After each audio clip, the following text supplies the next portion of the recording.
Irma Huta Barat bongkar pembunuhan berencana Ferdy Sambo dan Putri Cendrawati, dilucuti sejak di Magelang.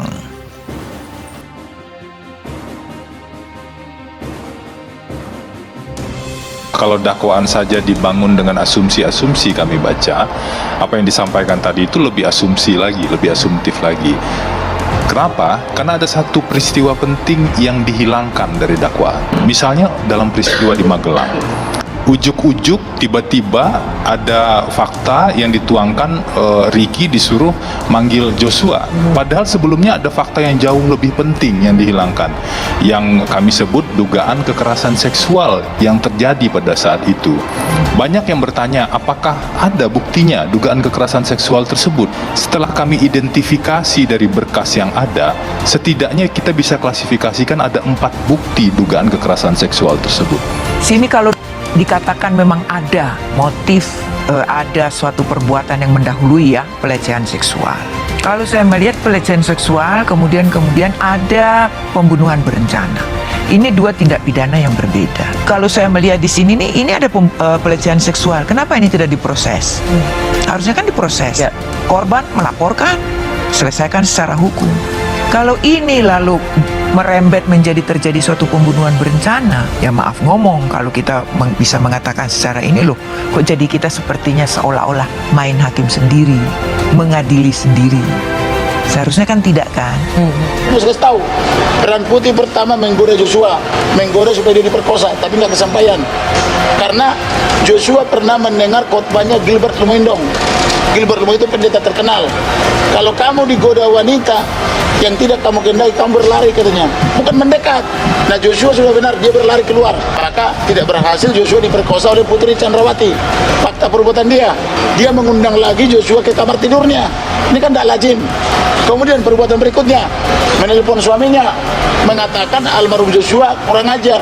Kurang ajar itu kan kesimpulan, harusnya ada fakta-fakta. Apa sih kurang ajarnya? Kasus pembunuhan Brigadir J atau Joshua Huta Barat masih menjadi sorotan. Mantan Kadifropam Irjen Ferdy Sambo dijerat dengan pasal pembunuhan berencana terhadap ajudannya sendiri, Brigadir J. Sebelumnya beredar usaha Ferdy Sambo dan istrinya, Putri Cendrawati, dari jeratan pembunuhan berencana atau pasal 340 dalam dialognya dengan mantan Kepala Badan Intelijen atas Kabais TNI Soleman B. Ponto. Irma Huta Barat mengungkapkan chat WA Brigadir J kepada Putri Cendrawati.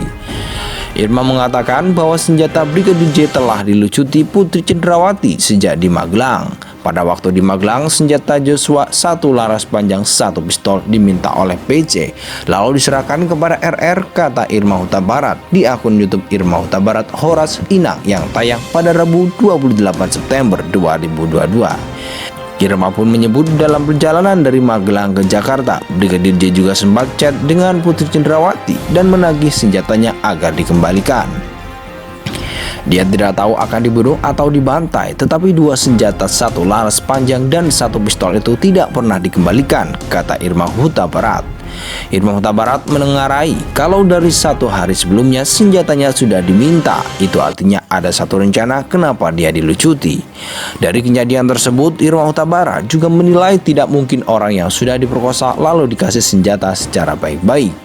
Joshua pun masih minta pada Ibu Putri, tolong dong kembalikan ini, kan sudah mau sampai Jakarta, cerita Irma Huta Barat seputar Tangsel.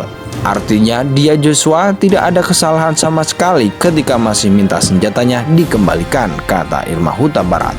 Irma juga melihat hal itu sebagai hubungan yang biasa saja.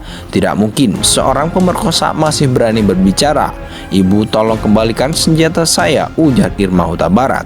Apalagi kalau kejadian pemerkosaan ini di Magelang, masih sejalan bersama sejak dari Magelang ke Saguling hingga TKP.